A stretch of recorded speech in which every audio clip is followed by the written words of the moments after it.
Today we'll be talking about one of the most haunted hotels in America, the Stanley Hotel, in the Witch Hunt's first haunt files. Stick around.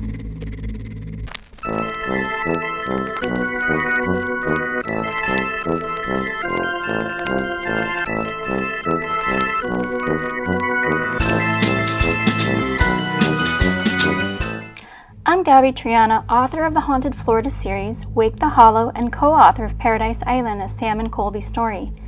As anyone who knows me knows, I love hearing about and exploring reputably haunted places. Well, today I'll be talking about one of the places on my bucket list, the Stanley Hotel in Colorado. At first glance, you might recognize this place as the fictional Overlook Hotel from Stephen King's horror classic The Shining. But the Stanley is also famous for its deep history and unsettling reputation and remains one of the most haunted places in the United States today. Located 5 miles from the entrance to the Rocky Mountains National Park, the Stanley Hotel offers a majestic view of Lake Estes and the Rockies in beautiful Colorado. Built by American architect, inventor, and hotelier Freeland Oscar Stanley, his namesake hotel first opened on July 4, 1909.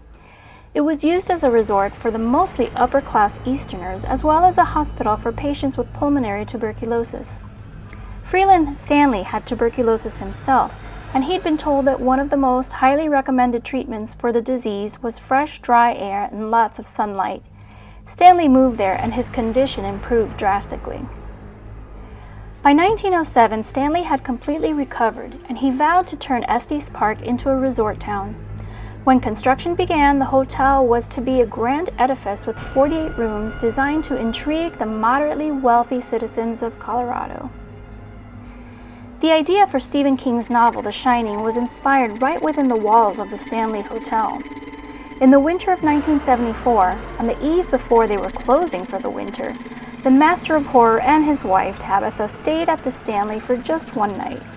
He roamed the hallways, went to the bar, peered into bathrooms, and immediately got inspired by the hotel's desolate, eerie feel. What if someone died here, he wondered. At that moment, I knew I had a book, Mr. King had been quoted as saying. That night, he dreamed his son was being chased through the halls of the hotel by a fire hose. When he woke up drenched in sweat, he smoked a cigarette and got to work on what became the bare bones of The Shining. But the truth is, the Stanley Hotel had earned its spooky reputation long before the famous horror author arrived. Since his death in 1940, the late owner himself, Freeland Stanley, has been seen at the registration desk checking on guests, and his wife Flora, a teacher and hobby pianist, has been seen and heard tickling the ivories in the grand lobby. Though the location doesn't have a bloody history like other haunted places, something about its location has indicated perfect conditions for a haunting. For years, eerie things have been happening. Shadows moving, creepy laughter, lights turning on and off by themselves. The hotel has been featured on Sci-Fi Channel's Ghost Hunters as well as Travel Channel's Ghost Adventures. But let's get into some of the most famous ghosts at the Stanley Hotel, which include past owners, employees, and even pets.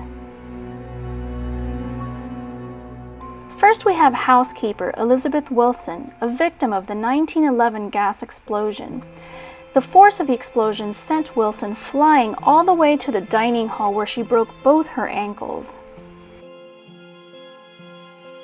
Though Wilson overcame the injuries and kept working on the Stanley Hotel for 4 more decades till her death in the 1950s, she's said to haunt the room in which the gas explosion occurred.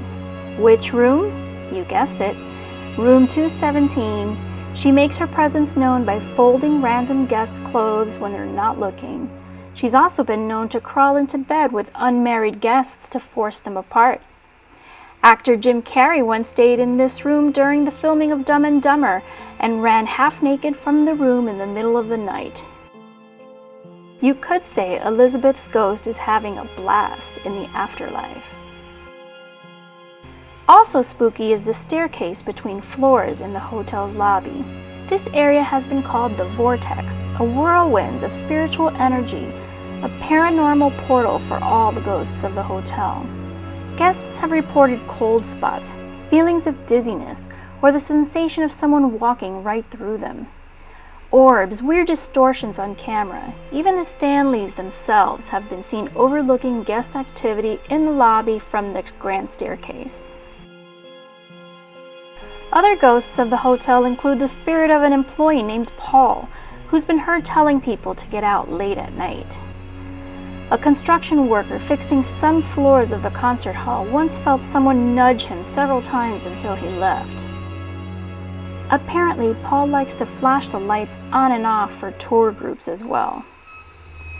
On the 4th floor of the hotel, children have been heard running around, laughing and giggling when there aren't any. Closet doors open and shut by themselves. Room 428 has seen a friendly cowboy who appears at the corner of the bed.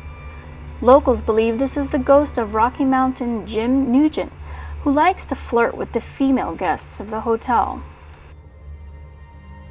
The Ice House, now a museum within the hotel, is the haunt of a shy boy named Billy, who shows up in photos, seeks out people with disabilities like him, and plays with guests' hair. The pet cemetery is where Cassie, a golden retriever, and Comanche, a fluffy white cat, love to appear to guests who've heard barking when no dogs are present and seen paw prints leading to gravestones. A sleek gray cat with bright green eyes has also been seen to roam the underground cave system of limestone and quartz beneath the hotel. Finally, our last ghost is that of Lord Dunraven, the man who owned the property before F.O. Stanley sold it to him. Though the cause of his death is unknown, he's been reported in room 407, where he likes to stand in the corner of the room, turning the light near the window on and off. Guests who've spoken to Lord Dunraven have asked him to please turn the light back on, and he has. Lord Dunraven has also been known to harass female guests of the hotel. Well, what do you think? Do you believe the Stanley Hotel is really haunted? Have you been there? Do you have ghost stories to tell? Let us know in the comments. If you'd like more information on the Stanley Hotel, visit their website, stanleyhotel.com. And if you visit, we'd love to hear your experiences. As always, if you enjoyed this video, subscribe for more, and we'll see you on the next Haunt Files.